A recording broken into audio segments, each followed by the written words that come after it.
Assalamualaikum dan salam sejahtera kepada doktor dan rakan-rakan sekalian. Saya Farazatul Fatihah binti Nazib akan memulakan pembentangan daripada kumpulan kami berkaitan dengan tajuk etika dan peradaban dalam usaha mengekalkan kelestarian alam sekitar dalam kalangan masyarakat di Malaysia. Bagi pengenalan, kumpulan kami telah mengemukakan maksud etika dan peradaban alam sekitar. Oleh itu, menurut Kamus Dewan edisi keempat, etika bermaksud prinsip moral, akhlak atau nilai yang menjadi pegangan seorang individu atau sekumpulan masyarakat ketika berinteraksi atau berhubung dengan pihak yang lain, sama ada manusia atau bukan manusia. Peradaban pula dapat didefinisikan sebagai keadaan serta tingkat kemajuan pada kehidupan jasmani dan rohani sesuatu bangsa, masyarakat dan tamadun. Manakala alam sekitar ialah environment atau sebagai faktor-faktor sekeliling manusia termasuk air, tanah, atmosfera, bau, rasa, faktor-faktor biologi haiwan dan tumbuhan serta faktor-faktor sosial dan estetik. Oleh itu, secara keseluruhannya, etika dan peradaban alam sekitar bermaksud sejauh manakah akhlak dan ketamadunan yang dilakukan oleh manusia dapat mempengaruhi alam sekitar. Seterusnya ialah isu dan permasalahan kajian. Kumpulan kami telah mengenal pasti beberapa isu dan permasalahan semasa melakukan kajian. Yang pertama ialah isu alam sekitar semakin pupus ditelan zaman akibat kepesatan dan kemodenan tamadun manusia.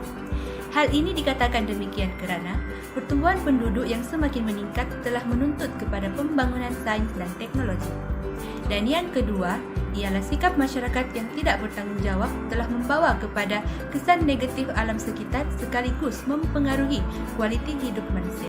Manakala isu yang ketiga pula ialah isu kehilangan biodiversiti, kemerosotan sumber asli, pemanasan global dan sebagainya. Dan yang keempat ialah isu pencemaran alam sekitar yang semakin berleluasa seperti pencemaran udara, pencemaran air, pencemaran bau dan sebagainya.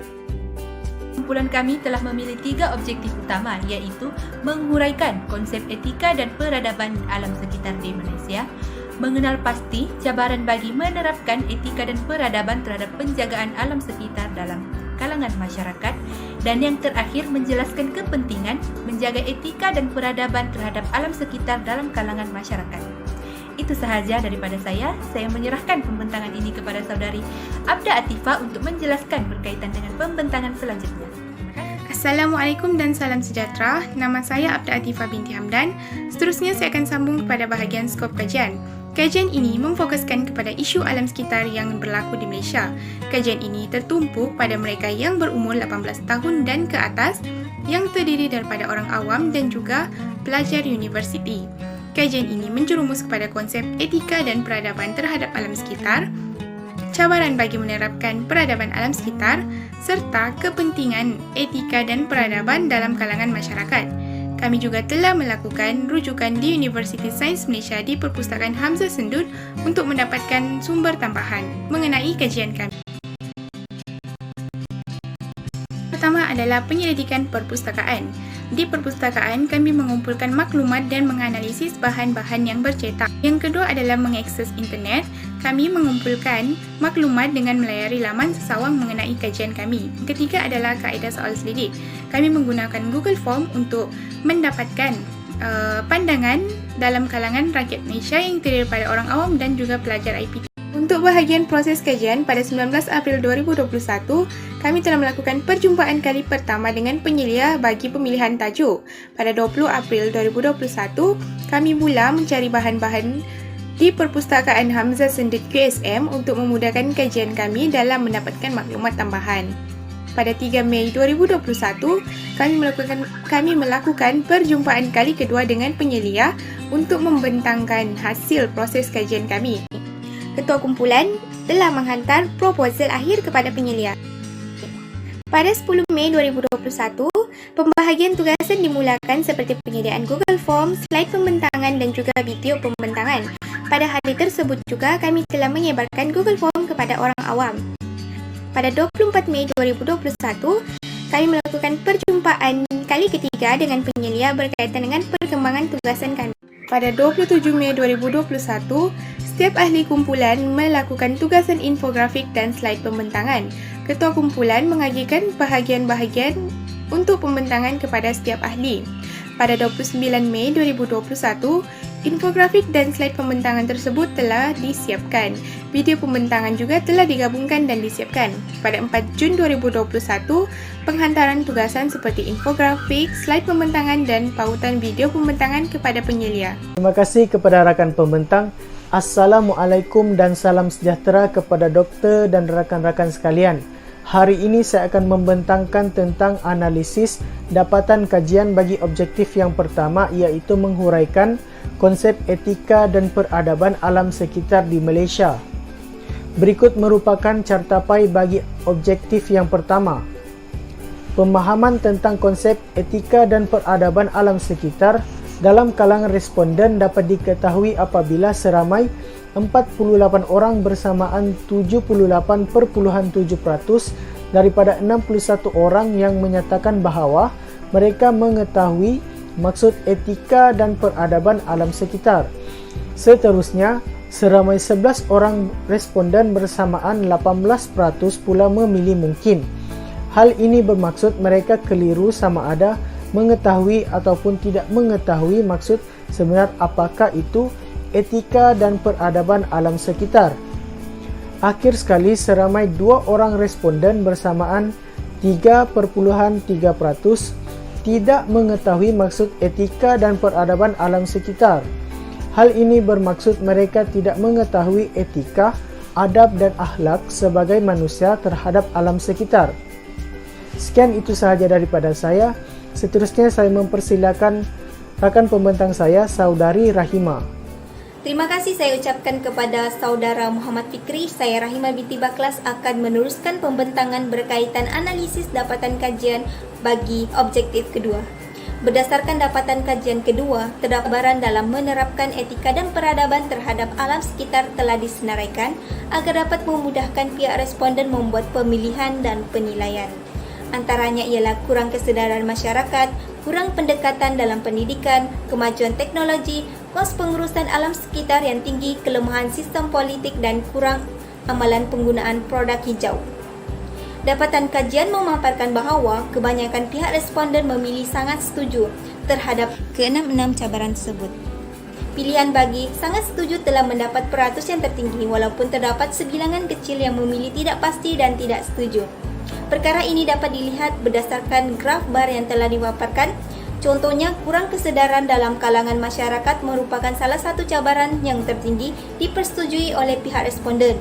Jelaslah bahawa masyarakat yang kurang kesedaran iaitu sikap tamak dan pentingkan diri sendiri sangat memberi kesan kepada alam sekitar.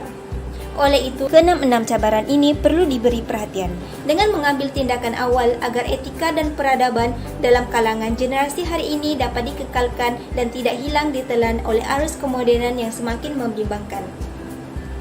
Cabaran-cabaran ini dapat diatasi apabila semua pihak, sama ada pihak kerajaan atau pihak masyarakat itu sendiri, berganding bahu agar dapat memelihara kelestarian alam sekitar agar tidak dicemari. Sekian, terima kasih. Seterusnya saya serahkan kepada Saudari Nurul Hidayah. Terima kasih Saudari Rahima. Saya Nurul Hidayah binti Abdullah akan meneruskan pembentangan iaitu analisis dapatan kajian yang ketiga, kepentingan menjaga etika dan peradaban terhadap alam sekitar dalam kalangan masyarakat. Kepentingan menjaga etika dan peradaban terhadap alam sekitar dalam kalangan masyarakat telah mendapat maklum balas yang positif daripada pihak responden. Hal ini dikatakan demikian kerana kebanyakan responden memilih sangat bersetuju berbanding sangat tidak bersetuju dan kurang pasti terhadap kepentingan yang dinyatakan. Buktinya, kepentingan alam sekitar seperti menjamin keberlangsungan bekalan sumber alam dan menarik perhatian pelancong masing-masing mencatatkan 58 orang daripada 61 orang responden memilih sangat bersetuju. Selain itu, flora dan fauna terpelihara dan melaksanakan tuntutan agama dan moral mendapat maklum balas seramai 60 dan 50 orang daripada 61 orang responden menyatakan sangat bersetuju. Kepentingan yang seterusnya iaitu menggalakkan pembangunan lestari dan mengurangkan bencana alam pula seramai 58 daripada 61 orang responden turut memilih sangat bersetuju. Oleh itu, perkara ini dapat disimpulkan bahawa generasi pada hari ini sangat memahami kepentingan dalam menjaga etika dan peradaban terhadap alam sekitar. Secara kesimpulannya, kepentingan penerapan nilai-nilai etika dan peradaban terhadap alam sekitar perlu dititikberatkan dalam konteks masyarakat di Malaysia pada hari ini. Hal ini dikatakan demikian kerana pelbagai kerosakan yang telah berlaku terhadap alam sekitar akibat dari perbuatan manusia. Dalam hal ini, tindakan manusia ini akan memberikan banyak kesan yang buruk, menyebabkan manusia itu sendiri yang akan menanggung akibatnya. Oleh sebab itu, penerapan nilai etika ini dilihat mampu untuk menjadi benteng dalam memberi kesedaran kepada masyarakat supaya lebih menghargai alam sekitar sekaligus menitik beratkan dalam proses pembangunan yang ingin dijalankan. Saya berharap pada masa akan datang, masyarakat Malaysia akan lebih peka terhadap masalah-masalah berkaitan alam sekitar dan berusaha untuk mencari jalan penyelesaian agar alam sekitar akan terus terjamin. Setakat itu sahaja pembentangan daripada kumpulan kami. Sekian dan terima kasih. Baiklah, saya Farazatul akan memberitahu berkaitan dengan refleksi yang saya dapat semasa melakukan kajian ini. Refleksi yang pertama ialah saya dapat mengetahui dengan lebih jelas berkaitan dengan etika dan peradaban terhadap alam sekitar. Seterusnya, sebagai ketua kumpulan, saya dapat mempelajari cara untuk mengendalikan ahli kumpulan saya dengan baik walaupun terdapat halangan yang dihadapi. Dan yang terakhir, saya berasa sangat gembira kerana dapat berkumpulan dengan rakan-rakan yang mampu memberikan kerjasama dengan baik dan menyiapkan tugasan ini dengan sebaik-baiknya. Assalamualaikum dan salam sejahtera. Refleksi saya dalam menyiapkan tugasan ini yang pertama ialah saya ingin mengucapkan ribuan terima kasih kepada Dr. Amin kerana membimbing kami dalam menyiapkan tugasan ini. Refleksi yang kedua ialah kami saling berkomunikasi dengan baik untuk bertanyakan tentang tugasan dan tidak mempunyai masalah untuk berjumpa kerana kami berada di dalam kampus. Dan yang terakhir ialah selama melakukan tugasan ini, saya memperolehi pengalaman dan ilmu-ilmu baharu tentang alam sekitar yang dapat dipraktikkan dalam kehidupan sekaligus menyedari bahawa betapa pentingnya alam sekitar. Refleksi saya ialah semasa melakukan tugasan ini saya memperolehi banyak manfaat, antaranya ialah saya berasa gembira kerana dapat menyelesaikan tugasan walaupun terdapat sedikit masalah dan tidak menyangka bahawa kami dapat melakukan tugasan ini dengan baik dengan bantuan Dr. Amin. Selain itu, kami juga mempunyai cabaran seperti tidak mempunyai asas dalam kursus ini, namun kami dapat melakukannya dengan baik berdasarkan sumber-sumber yang diperolehi.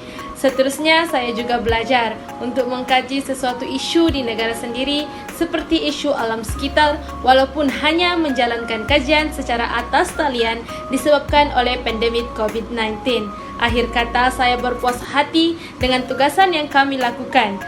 Refleksi saya hasil daripada tugasan yang telah disiapkan, saya ingin mengucapkan ribuan terima kasih kepada Dr. Al-Amin atas bimbingan dan tuju ajar dalam menyelesaikan tugasan ini.